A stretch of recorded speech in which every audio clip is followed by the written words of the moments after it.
السلام عليكم ورحمة الله تعالى وبركاته walaalaha qiimaha badan meel walba aad joogtaan waa salaamantihiin waa walaalkii injineer Kaafi Cabdullaahi halkaa iga daawanayso barteeda YouTube-ka oo igu qoran magaca injineer Kaafi Cabdullaahi maanta waxaan doonayaa inaan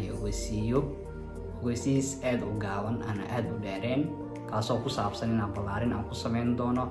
barteedan hadda iga daawanayso YouTube-ka oo igu qoran magaca injineer Kaafi Cabdullaahi ballaarintaasoo iskugu jirto dhowr waxyaabood oo naga hordhacaynin haddii aadan hore ka mid ahayn dadka subscribe ii ahaa walaan subscribe saar gambaleelkana taawo sifo uusan kuu moogin ama aadan arkin muuqaalada aan soo gelin doono muuqaaladaasoo ku xiisigelin doono waxtarna noqon doono sidoo kaleetana oo noqon doonaan muuqaalo quality leh daawashadoodana la xiisa geli doona haddaba walaalka injineer Kaafi Cabdullaahi fadlan igu soo biir